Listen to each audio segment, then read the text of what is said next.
Hello, ഇതാണ് നമ്മളിവിടെ use ചെയ്യുന്ന നമ്മുടെ biomedical software. CED asset management എന്നാണ് ഇതിൻ്റെ പേര്. Clinical engineering department asset management. ഇത് നമ്മൾ ഓപ്പൺ ചെയ്താൽ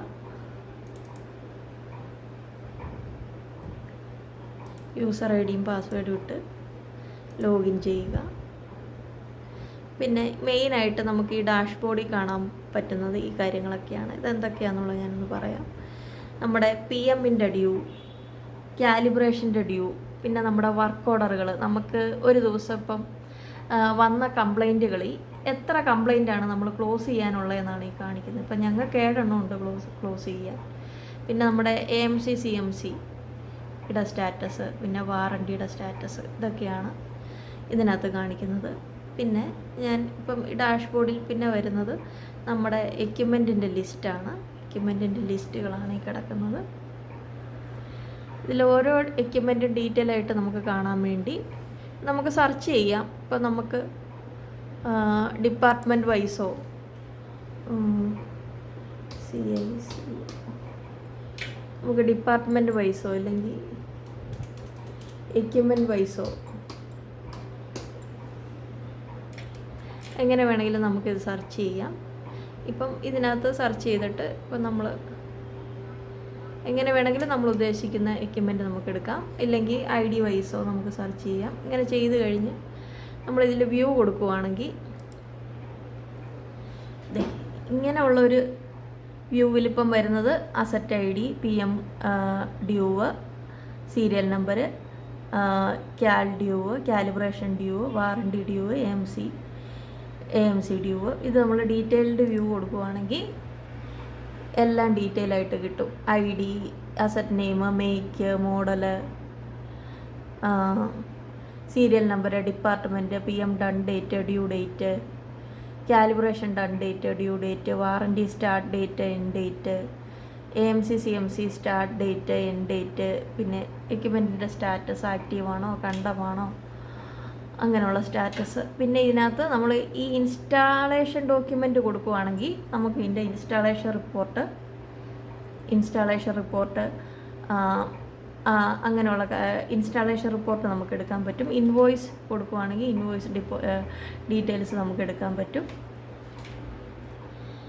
പിന്നെ ഇതിൻ്റെ ഹിസ്റ്ററി എന്ന് പറയുന്നത് ഇപ്പം ഇതിൻ്റെ എവിടെയെങ്കിലും ഈ മെഷീന് എപ്പോഴേലും കംപ്ലൈൻറ്റ് വന്നിട്ടുണ്ടെങ്കിൽ ആ കംപ്ലൈൻറ്റ് ഇതിൻ്റെ ഹിസ്റ്ററിയിൽ കിടക്കും. എന്നാണ്, ഏത് ഡേറ്റിലാണ് വന്നത് എന്നുള്ളത് ഇതിനകത്ത് കിടക്കും. അതിൽ നിന്ന് തന്നെ നമുക്ക് റിപ്പോർട്ടും വേണമെങ്കിൽ നമുക്ക് അപ്പം തന്നെ എടുക്കാനും പറ്റും. ഇപ്പോൾ ഈ എക്യുപ്മെൻറ്റിൻ്റെ കംപ്ലൈൻറ്റ് ഇതുവരെ വന്നിട്ടില്ല, അതുകൊണ്ടാണ് ഇവിടെ ഒന്നും ഇല്ലാതെ കിടക്കുന്നത്.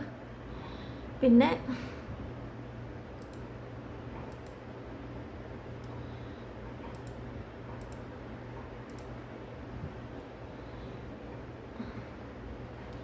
ഇതിനകത്ത് നമുക്ക് കാണാൻ പറ്റുന്നത് വർക്ക് ഓർഡറുകൾ ആഡ് ചെയ്യാനാണ്. ഇപ്പോൾ വർക്ക് ഓർഡർ നമ്മൾ കൊടുത്താൽ ഇപ്പം ബയോമെഡിക്കലിന് തന്നെ ഡിപ്പാർട്ട്മെൻറ്റ് ഒരു കംപ്ലൈൻറ്റ് ഇട്ടില്ലെങ്കിൽ നമുക്ക് തന്നെ ആഡ് ചെയ്ത് ഒരു കംപ്ലൈൻറ്റ് ഇടാൻ പറ്റും. ഇത് മേജർ എക്യുപ്മെൻറ്റിൻ്റെയാണ് വർക്ക് ഓർഡറുകൾ ഈ വന്ന് കിടക്കുന്നത്. ഡാഷ്ബോർഡിൽ മെയിനായിട്ട് വന്ന് കിടക്കുന്നത്.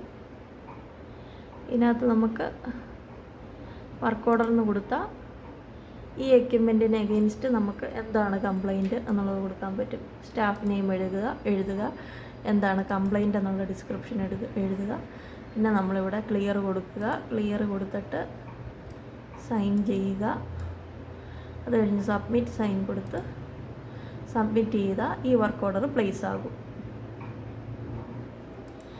ഇനി അതല്ല, ഈ ലിസ്റ്റിൽ ഇല്ലാത്തത് ഏതായിരിക്കും, നമുക്ക് മിസല്ലേനിയസ് ആയിട്ടുള്ള മൈനർ എക്യുപ്മെൻറ്റിന് അതിൻ്റെ കംപ്ലൈൻറ്റ് ഇടണമെങ്കിൽ നമ്മൾ ഈ മിസല്ലേനിയസിൽ ക്ലിക്ക് ചെയ്യുക. എന്നിട്ട് ഈ പറഞ്ഞ പോലെ തന്നെ അസറ്റ് നെയിം, സീരിയൽ നമ്പർ ഉണ്ടെങ്കിൽ കൊടുക്കുക. പിന്നെ സ്റ്റാഫ് നെയിം, ഇടുന്ന സ്റ്റാഫിൻ്റെ നെയിം, ഡിസ്ക്രിപ്ഷൻ, കംപ്ലൈൻറ്റ് ഡിസ്ക്രിപ്ഷൻ, ഈ പറഞ്ഞ സെയിം രീതിയിൽ തന്നെ വർക്ക് ഓർഡർ പ്ലേസ് ചെയ്യുക. പിന്നെ അടുത്ത ഓപ്ഷൻ എന്ന് പറയുന്നത് വ്യൂ വർക്ക് ഓർഡറുകൾ. ഇതിപ്പം എങ്ങനെയാണെന്ന് ഞാനൊന്ന് പറഞ്ഞുതരാം. അപ്പം ഈ സോഫ്റ്റ്വെയർ നമ്മൾ ഈ ഹോസ്പിറ്റലിലുള്ള എല്ലാ സിസ്റ്റത്തിലും ഇൻസ്റ്റാൾ ചെയ്തിട്ടുണ്ട്. ഓരോ ഡിപ്പാർട്ട്മെൻറ്റിനും ഓരോ ID-യും പാസ്വേഡും ആയിരിക്കും. ഇപ്പം CICU, കാർഡിയാക് ICU, വാർഡുകൾ, OP-കൾ എല്ലാവർക്കും ഓരോ ID-യും പാസ്വേഡും ആയിരിക്കും. അപ്പം ഓരോരുത്തരും ഇടുന്ന വർക്ക് ഓർഡർ അവരുടെ പേരിൽ തന്നെ രജിസ്റ്റർ ആയിട്ട് നമുക്കിവിടെ കാണാൻ പറ്റും.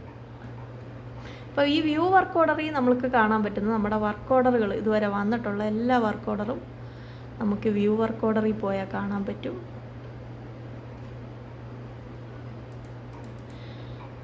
ഇപ്പം പുതിയതായിട്ട് വന്നിട്ടുള്ള ഇപ്പം ഇതെല്ലാം ഞങ്ങൾ കംപ്ലീറ്റ് ചെയ്തുകൊണ്ടാണ് ഇതിനകത്ത് എൻക്ലോസ്ഡ് എന്നുള്ള സ്റ്റാറ്റസ് കിടക്കുന്നത്. ഇനി അതല്ല, പുതിയ വർക്ക് ഓർഡർ ആണെങ്കിൽ ഇതിനകത്ത് അസൈൻ എന്ന് പറഞ്ഞ് കിടക്കും. ഉണ്ട്, ഇത് കണ്ടോ, ഇപ്പോൾ റിലീസ്ഡ് എന്ന് പറഞ്ഞ് കിടക്കുന്നത് ഒരു പുതിയ വർക്ക് ഓർഡർ വന്നിട്ടുള്ളതാണ്. സ്റ്റെതസ്കോപ്പിൻ്റെ എവിടെ നിന്ന് ഇട്ടിരിക്കുന്ന CICU എന്ന്. അത് നമ്മൾ അസൈൻ ചെയ്യുന്നത് എങ്ങനെയാണെന്ന് വെച്ചാൽ ടേക്ക് വർക്ക്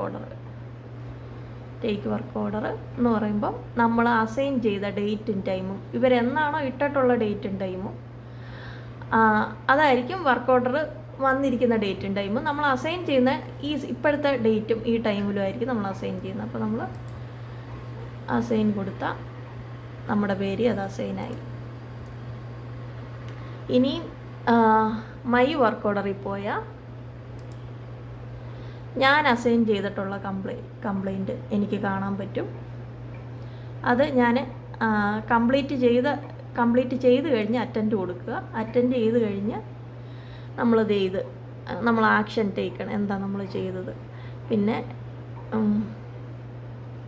ആക്ഷൻ ടേക്കൺ, പിന്നെ നമ്മൾ വർക്ക് ഓർഡർ കംപ്ലീറ്റ് ചെയ്ത ഡേറ്റും ടൈമും നമ്മൾ ഇതിനകത്ത് എഴുതി കൊടുക്കുക. പിന്നെ അതുപോലെ തന്നെ ക്ലിയർ ചെയ്യുക, സൈൻ ഇടുക, സബ്മിറ്റ് സൈൻ കൊടുക്കുക, താഴത്തെ സബ്മിറ്റ് കൊടുത്താൽ ഇത് എൻക്ലോസ്ഡ് എന്ന് പറഞ്ഞുള്ള സ്റ്റാറ്റസിൽ നമുക്ക് വ്യൂ വർക്ക് ഓർഡറിൽ പോയാൽ കാണാൻ പറ്റും. പിന്നെ ഡൗൺ ടൈം ഓട്ടോമാറ്റിക്കായിട്ട് നമ്മൾ ഇതിനകത്ത് സിസ്റ്റം തന്നെ കാൽക്കുലേറ്റ് ചെയ്ത്, സോഫ്റ്റ്വെയർ തന്നെ കാൽക്കുലേറ്റ് ചെയ്ത് ഇതിനകത്ത് എഴുതും. അപ്പോൾ നമ്മളിതിൻ്റെ റിപ്പോർട്ട് എടുക്കുമ്പോൾ ഈ ഡൗൺ ടൈമും എല്ലാം കൂടെ ചേർന്നായിരിക്കും റിപ്പോർട്ട് വരുന്നത്. ഇനി അടുത്ത ഇതിലെ ഓപ്ഷൻ എന്ന് പറയുന്നത്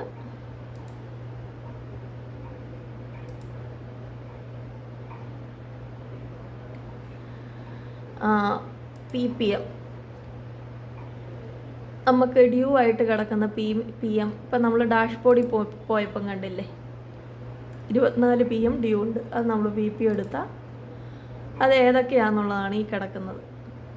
ഇത് നമ്മൾ ഇതിൽ തന്നെ നമ്മൾ PM ചെയ്ത് കഴിഞ്ഞ് നമ്മൾ ക്ലോസ് ചെയ്യണം. I do PPM എടുത്തിട്ട് ഇതിനകത്ത് നമ്മൾ ആക്ഷൻ ചെയ്ത ആക്ഷൻ, പിന്നെ ഇത് റിപ്പോർട്ട് ചെയ്ത ഡേറ്റ് ഓട്ടോമാറ്റിക്കായിട്ട് വരും സിസ്റ്റത്തിൽ തന്നെ. പിന്നെ വർക്ക് നമ്മൾ കംപ്ലീറ്റ് ചെയ്ത ഡേറ്റ്, ടൈം, പിന്നെ എത്ര മന്തിലാണ് PM ചെയ്യുന്നത്, 1 ഇയർ ആണോ 6 മന്ത് ആണോ എന്നുള്ളത് കൊടുക്കുക.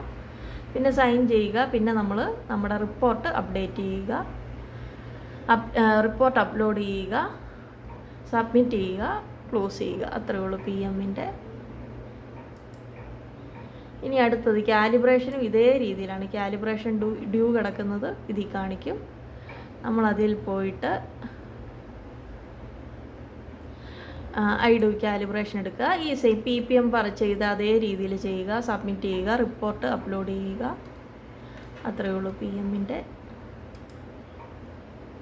പിന്നെ പർച്ചേസ് റിക്വസ്റ്റുകൾ, അതായത് ഈ ഞാൻ പറഞ്ഞില്ലേ നമുക്ക് വർക്ക് ഓർഡറുകൾ, കംപ്ലൈൻറ്റുകൾ ഓരോ ഡിപ്പാർട്ട്മെൻറ്റും ഇടുന്നു. അതുപോലെ തന്നെ അവർ പർച്ചേസ് റിക്വസ്റ്റും നമുക്ക് സിസ്റ്റം ത്രൂ ആണ് ഇടുന്നത്. ഇതിനകത്ത് പോയിട്ട് ഇപ്പം നമുക്കും വേണമെങ്കിൽ ഒരു പർച്ചേസ് റിക്വസ്റ്റ് ഇടാം. ബയോമെഡിക്കൽ ആഡ് ന്യൂ എടുത്തിട്ട് ഈ സെയിം രീതിയിൽ എക്യുപ്മെൻറ്റ് നെയിം, നമുക്ക് വേണ്ട എക്യുപ്മെൻറ്റിൻ്റെ നെയിം, സ്റ്റാഫിൻ്റെ name, required feature, need of purchase, അത് കഴിഞ്ഞ് ക്ലിയർ ചെയ്ത് സൈൻ ഇട്ട് സബ്മിറ്റ് ചെയ്താൽ നമ്മുടെ പർച്ചേസ് റിക്വസ്റ്റ് പ്ലേസ് ആകും. പിന്നെ PR അപ്രൂവൽ, ഇങ്ങനെ പലരും നമുക്ക് ബയോമെഡിക്കലിലോട്ട് ഇടുന്ന പർച്ചേസ് റിക്വസ്റ്റുകൾ നമുക്ക് PR അപ്രൂവലിന് വന്ന് കിടക്കും. അത് നമ്മൾ നോക്കിയിട്ട് ഉണ്ട്, ഇതെല്ലാം അപ്രൂവലിന് കിടക്കുന്നത്. ഇത് റിക്വസ്റ്റഡ് എന്ന് പറഞ്ഞ് ഡിപ്പാർട്ട്മെൻറ്റ് റിക്വസ്റ്റ് ചെയ്ത് കിടക്കുന്നത്. ഇത് നമ്മൾ എടുക്കുക, ആക്ഷനെടുത്തിട്ട് നമ്മളിത് അപ്രൂവൽ ചെയ്യേണ്ടതാണെങ്കിൽ ചെയ്യുക. ഇപ്പം ഇതാണ് അവർ റിക്വസ്റ്റ് ചെയ്തിരിക്കുന്നത്, കിഡ്നി ട്രേ. ഇതിനകത്ത് നമ്മൾ ഇത് അപ്രൂവൽ ചെയ്യുവാണെങ്കിൽ റെക്കമെൻഡഡ് ബൈ BME എന്നുള്ള സ്റ്റാറ്റസ് നമ്മൾ കൊടുക്കുക, അല്ലെങ്കിൽ റിജക്റ്റഡ് ബൈ BME എന്ന് കൊടുക്കുക. അത് കഴിഞ്ഞിട്ട് നമ്മളതിൻ്റെ ഒരു കമൻറ്റ് എഴുതുക, BME കമൻറ്റ്. എന്തുകൊണ്ടാണ് നമ്മൾ അപ്രൂവൽ ചെയ്യുന്നത് ഇല്ലെങ്കിൽ റിജക്റ്റ് ചെയ്യുന്നത് നമ്മൾ കമൻറ്റ് ചെയ്തിട്ട് ഈ രീതിയിൽ തന്നെ ഇത് സൈൻ ചെയ്ത് സബ്മിറ്റ് ചെയ്താൽ ഇത് നേരെ മാനേജ്മെൻറ്റിലോട്ടാണ് ചെല്ലുന്നത്. ഞങ്ങളുടെ ഡയറക്ടർ അച്ഛനാണ് ചെല്ലുന്നത്. അച്ഛൻ്റെ ഇതേ സോഫ്റ്റ്വെയറിൽ ചെല്ലും. അച്ഛനത് അപ്രൂവൽ ചെയ്ത് വിട്ടാൽ ഞങ്ങളത് പിന്നെ വാങ്ങിച്ചു കൊടുക്കും. അപ്പോൾ നമുക്കിതിൻ്റെ നമുക്ക് ട്രാക്ക് ചെയ്യാൻ പറ്റും ഏതുവരെയായി, ആരുടെയൊക്കെ അപ്രൂവൽ കിട്ടി എന്നുള്ളത്. അതിന് നമ്മൾ പർച്ചേസ് റിക്വസ്റ്റിൽ തന്നെ പോയിട്ട് ഡീറ്റെയിൽ കൊടുക്കുക. ഡീറ്റെയിൽസ് കൊടുത്താൽ ഇത് കണ്ടോ, ഇതിനകത്ത് നമുക്ക് ഡീറ്റെയിൽ ആയിട്ട് കാണാൻ പറ്റും 3 സൈൻ. ഫസ്റ്റ് ഇത് യൂസറിൻ്റെ സിഗ്നേച്ചർ, പിന്നെ BME അപ്രൂവൽ ചെയ്ത് അയച്ചതിൻ്റെ ഡേറ്റ്, ടൈം, ഡേറ്റ്, സിഗ്നേച്ചർ, അതുപോലെ ഫാദർ അത് അപ്രൂവ് ചെയ്ത ഡേറ്റ്, സിഗ്നേച്ചർ, കാര്യങ്ങളെല്ലാം നമുക്ക് കാണാൻ പറ്റും. പിന്നെ ഇത് നമുക്ക് ഇനി ഡോക്യുമെൻറ്റഡ് PDF ആയിട്ട് എടുക്കണമെങ്കിൽ ജനറേറ്റ് PDF കൊടുത്താൽ ഇത് കണ്ടോ PDF ജനറേറ്റ് ആയി.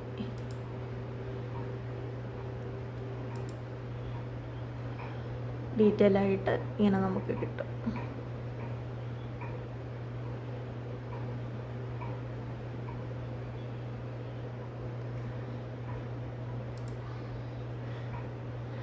ഇതാണ് ഇതിൻ്റെ വേറൊരു ഓപ്ഷൻ. ഇനി അടുത്തത് ബില്ല്.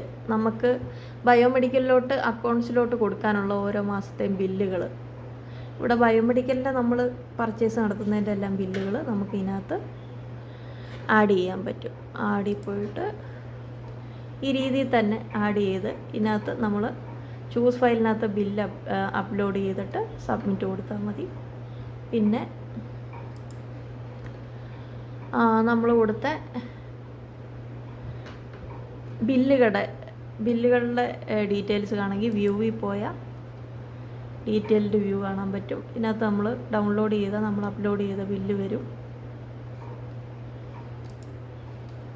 പിന്നെ ഡേറ്റാ ബാങ്കിൽ എന്തൊക്കെയാണ് ഉള്ളതെന്ന് വെച്ചാൽ നമുക്ക് ഇതിനകത്ത് എന്തുവിടാം, നമ്മുടെ മൈനർ എക്യുപ്മെൻറ്റിൻ്റെ ലിസ്റ്റ്, നമ്മുടെ PM ഷെഡ്യൂളിങ്, കാലിബ്രേഷൻ ഷെഡ്യൂളിങ്, ഇല്ലെങ്കിൽ ചെക്ക് ലിസ്റ്റുകൾ, അങ്ങനെ എല്ലാവർക്കും കാണാൻ വേണ്ടി എടുക്കാൻ വേണ്ടി നമുക്ക് അങ്ങനെയുള്ള നമ്മുടെ ഡീറ്റെയിലുകൾ, ഇങ്ങനെയുള്ള PMൻ്റെ ഷെഡ്യൂളിങ്, കാലിബ്രേഷൻ ഷെഡ്യൂളിങ്, നമ്മൾ എക്സലിൽ ചെയ്യുന്ന ഫയലും വേഡി ചെയ്യുന്ന ഫയലൊക്കെ ഇല്ല, അത് എന്തൊക്കെ നമുക്ക് വേണോ അതെല്ലാം നമുക്ക് ഡേറ്റാ ബാങ്കിൽ ഇടാൻ പറ്റും. പക്ഷേ പിന്നെ ഒരു കാര്യം എന്ന് പറഞ്ഞാൽ ഇപ്പം ഇത്രയും ഡീറ്റെയിൽ ആയിട്ടുള്ള വ്യൂ ബയോമെഡിക്കലിനും ഫാദറിനും മാത്രമേ ഉള്ളൂ, മാനേജ്മെൻറ്റിനും മാത്രമേ ഉള്ളൂ. ബാക്കിയുള്ള വാർഡുകാർക്ക് ICUക്കാർക്കൊക്കെ ഇതിനൊക്കെ ആകെ വരുന്നത് അവർക്കെല്ലാം അസറ്റിൻ്റെ ലിസ്റ്റ് വരും, ഡാഷ്ബോർഡിൽ അസറ്റിൻ്റെ ലിസ്റ്റ് വരും, എല്ലാവർക്കും കാണാൻ പറ്റും. പിന്നെ ആഡ് വർക്ക് ഓർഡർ വരും, വ്യൂ വർക്ക് ഓർഡർ വരും, പിന്നെ അവർക്ക് പർച്ചേസ് റിക്വസ്റ്റ് വരും, പിന്നെ ഡേറ്റാ ബാങ്ക് വരും. ഇത്രേ കാണാൻ പറ്റത്തുള്ളൂ. അല്ലാതെ അവർക്ക് നമ്മളെപ്പോലെ ഈ എല്ലാ വ്യൂവും കിട്ടത്തില്ല. പിന്നെ അവർക്ക് ഇത് അസറ്റ് ലിസ്റ്റ് കണ്ടാൽ അതിനകത്ത് ഡീറ്റെയിൽ ആയിട്ട് കയറി ഡൗൺലോഡ് ചെയ്ത് പർച്ചേസ് ഓർഡറും ഇത്രയും ഒരു വ്യൂ അവർക്ക് വരത്തുള്ളൂ. അല്ലാതെ ഇതിൽ കൂടുതലുള്ള വ്യൂ വന്ന് അവർക്ക് ഇൻസ്റ്റാളേഷൻ റിപ്പോർട്ടും ബില്ലും ഒന്നും ഡൗൺലോഡ് ചെയ്യാനുള്ള ഓപ്ഷൻ കിട്ടത്തില്ല. പിന്നെ ഇതിനകത്ത് സർവീസ് റിപ്പോർട്ടുകൾ നമ്മൾ എങ്ങനെ എടുക്കുന്നതെന്നുള്ളതും കൂടെ ഞാനൊന്ന് കാണിച്ചു തരാം. സർവീസ് റിപ്പോർട്ട് എടുക്കുന്നത് എങ്ങനെയാണെന്ന് വെച്ചാൽ, ഇപ്പം നമുക്ക് മിസലേനിയസിൻ്റെ ആണ് എടുക്കണ്ടെങ്കിൽ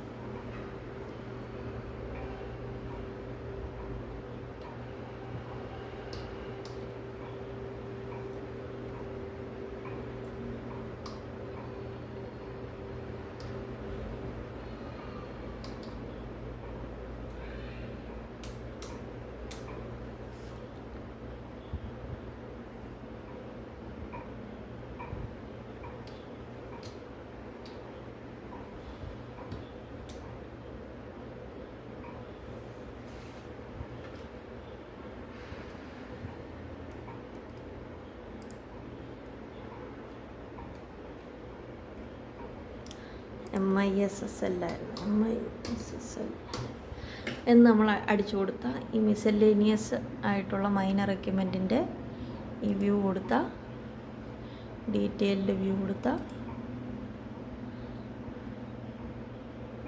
കണ്ടോ എല്ലാത്തിൻ്റെയും ലിസ്റ്റ് വരും, ഇതുവരെ ഇട്ടിട്ടുള്ള എല്ലാത്തിൻ്റെയും. ഇതിനകത്ത് നമുക്ക് റിപ്പോർട്ട് എടുക്കണമെന്ന് വെച്ചാൽ വ്യൂവിൽ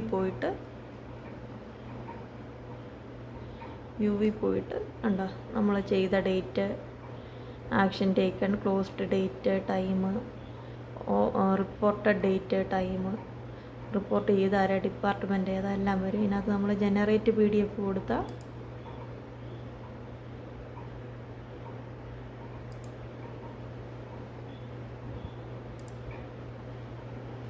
അതൊരു റിപ്പോർട്ടായിട്ട് തന്നെ കിട്ടും. ഇത് നമുക്ക് NABHകാരെ കാണിക്കാം.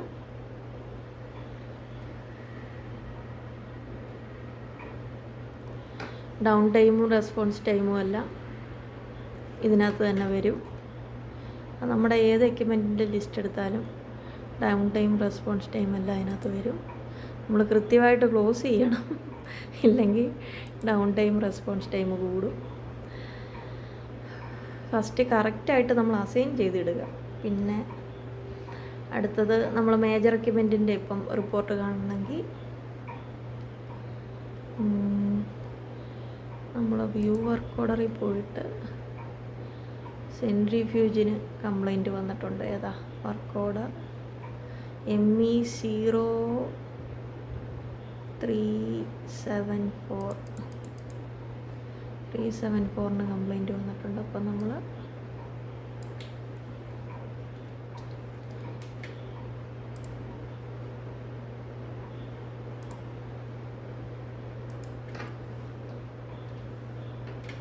സെൻട്രിഫ്യൂജ് നമ്മൾ വ്യൂ കൊടുത്ത് ഡീറ്റെയിൽഡ് വ്യൂയിലോട്ട് പോവുക. അവിടെ പോയിട്ട് ഹിസ്റ്ററി നോക്കുമ്പം ഇത് കണ്ടോ കംപ്ലൈൻറ്റ് വന്നിട്ടുണ്ട്.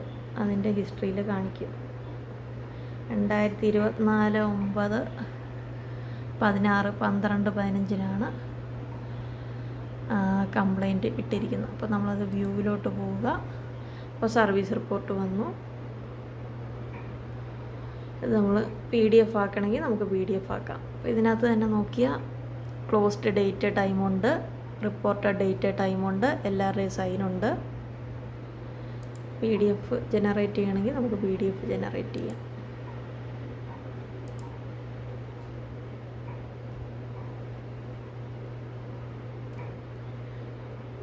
ഡൗൺ ടൈമും റെസ്പോൺസ് ടൈമും ഇതിനകത്ത് കാണിക്കും.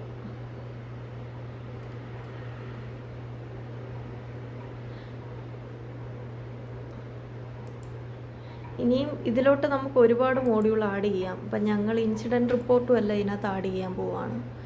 അങ്ങനെ വേറെ കുറേ നമുക്ക് യൂസ്ഫുള്ളായിട്ടുള്ള കാര്യങ്ങളെല്ലാം നമുക്കിതിനകത്ത് ആഡ് ചെയ്തെടുക്കാം. ഇത് ഉപയോഗിക്കാൻ വളരെ എളുപ്പമാണ്. ഞങ്ങൾ ഒരു വട്ടം കാണിച്ചു കൊടുത്തതേ ഉള്ളൂ. എല്ലാ വാർഡിലെ നേഴ്സുമാർക്കും ICUയിലെ OTയിലെ എല്ലാ ആൾക്കാർക്കും മാനേജ്മെൻറ്റിനും എല്ലാം അവരെല്ലാം വളരെ ഈസി ആയിട്ട് യൂസ് ചെയ്യുന്നുണ്ട്. കാരണം ഇതൊന്നും നോക്കിയാൽ നമുക്ക് തന്നെ പെട്ടെന്ന് ചെയ്യാവുന്നതേ ഉള്ളൂ. ഇതിനകത്ത് വേറെ ഒന്നും നമുക്ക് മനസ്സിലാകാത്ത രീതിയിലുള്ള ഒന്നുമില്ല. പെട്ടെന്ന് എല്ലാവർക്കും ഒറ്റ നോട്ടത്തിൽ തന്നെ പഠിക്കാവുന്ന കാര്യങ്ങളേ ഇതുള്ളൂ. ഇത് ഉപയോഗിക്കാൻ വളരെ എളുപ്പമാണ്. പിന്നെ വേറെ എററോ പ്രശ്നങ്ങളോ ഒന്നുമില്ല. പിന്നെ ഞങ്ങൾ ഓഗസ്റ്റിലായിരുന്നു ഞങ്ങളുടെ NABH ഇൻസ്പെക്ഷൻ. ഞങ്ങൾക്കൊരു NC പോലും ഇല്ല. ഞങ്ങളുടെ സോഫ്റ്റ്വെയർ കണ്ട് അസസേഴ്സൊക്കെ വന്നവർ വളരെ സാറ്റിസ്ഫൈഡ് ആയിരുന്നു. അവർക്കെല്ലാം വളരെ ഇഷ്ടപ്പെട്ടു. അപ്പോൾ ഇതാണ് നമ്മുടെ ബയോമെഡിക്കൽ സോഫ്റ്റ്വെയർ.